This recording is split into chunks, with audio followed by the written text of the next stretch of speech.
कि पिछले दिनों यह चर्चा बड़ी जोर शोर से चली। दो तरह के जो है न्यूज आने शुरू हुए। एक, जब मोहन भागवत जी का इंटरव्यू आया तो कुछ लोगों ने हेडलाइन इस तरह से बनाया कि राहुल गांधी का जवाब दिया मोहन भागवत जी ने, और कुछ लोगों ने यह चर्चा शुरू की कि आरएसएस तो स्वागत कर रही है यात्रा का, तो फिर आरएसएस के ऊपर जो है क्यों हमला किया जा रहा है। पहली, हम आरएसएस और बीजेपी को अलग अलग नहीं देखते हैं। हमारी समझदारी में आरएसएस जड़ है, बीजेपी उसका फल है। ये भ्रम हमारे मन में नहीं है।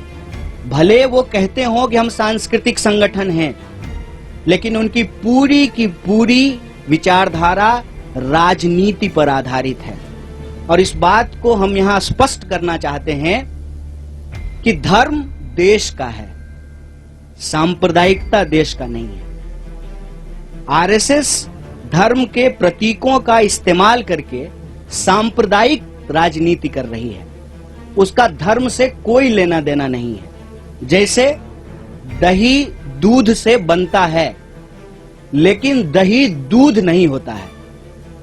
दोनों की प्रकृति अलग अलग होती है, नेचर अलग अलग होता है। कोई भी धार्मिक व्यक्ति किसी का खून बहाना, किसी को मारना, किसी के ऊपर हमला करना, नफरत फैलाना, इस तरह की चीजों का समर्थन नहीं करता है। धर्म के प्रतीकों का इस्तेमाल करके अगर राजनीति की जाती है, जब राज सत्ता और धर्म को मिलाया जाता है, तो वो धर्म नहीं है, वो राजनीति है। इसीलिए हमारी नजर में आरएसएस सांस्कृतिक संगठन नहीं है। सांस्कृतिक प्रतीकों का इस्तेमाल करती है अपने राजनीतिक लाभ के लिए। जैसे स्वयं उन्होंने कहा कि सनातन धर्म सबसे प्राचीन है, तो सनातन धर्म का डेट जो है वो 1925 से तो नहीं शुरू होता है, वो तो हजारों साल पुराना है। मतलब आरएसएस के बनने से पहले भी धर्म था और आरएसएस के बाद भी धर्म रहेगा। इसका मतलब आरएसएस का धर्म से कोई लेना देना नहीं है।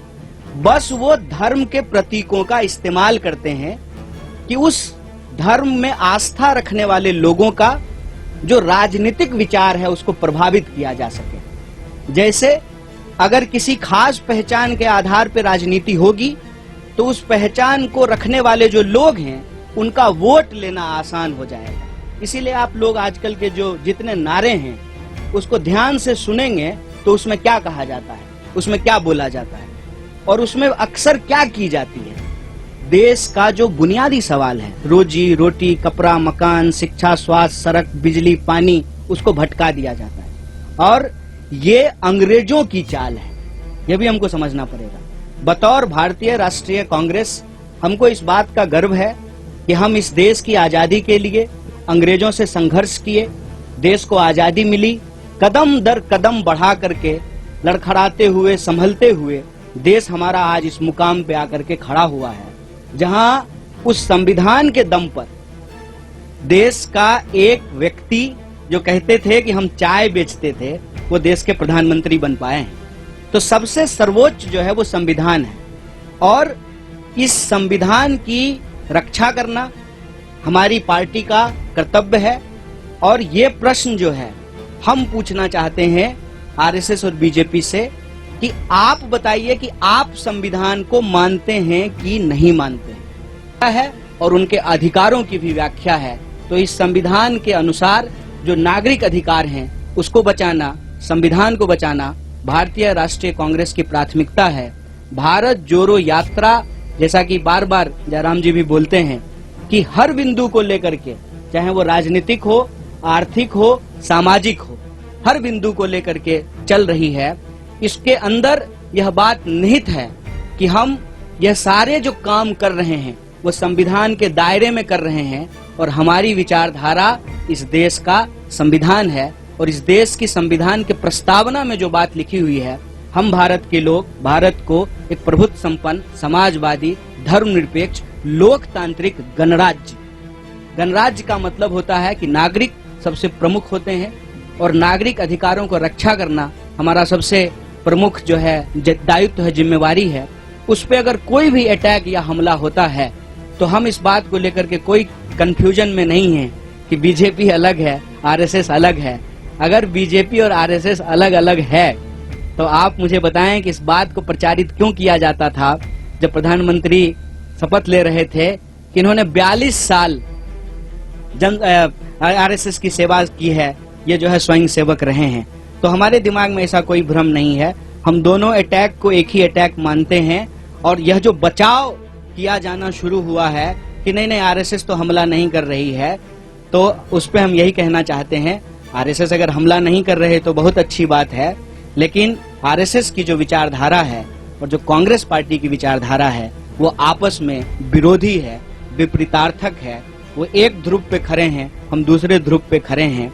उनमें से आरएसएस के ही कुछ लोगों ने अगर यात्रा की स्वागत किया है तो हम उसका स्वागत करते हैं, लेकिन देश को लेकर के जो उनकी समझदारी है, लोगों को लेकर के जो उनकी समझदारी है, उस समझदारी में और संविधान के अंदर जो बातें लिखी हुई है देश के लिए, लोगों के लिए, उसमें जो है अंतर्विरोध है और हम संविधान के साथ खड़े हैं, संविधान के पक्ष में खड़े हैं। बहुत बहुत धन्यवाद, बहुत बहुत शुक्रिया।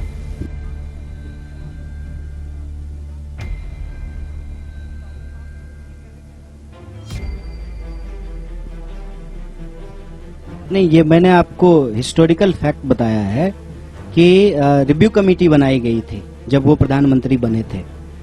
संविधान में संशोधन होते रहे हैं और अभी आप देख रहे हैं कि इसको लेकर के बहुत विवाद चल रहा है कि अभी जो है एक कॉन्स्टिट्यूशनल पोजीशन पे बैठे हुए व्यक्ति ने जो है स्टेटमेंट दिया, उसके बाद जो है ये बहस हो गई कि सॉवरेन क्या है, पार्लियामेंट सॉवरेन है कि कॉन्स्टिट्यूशन सॉवरेन है।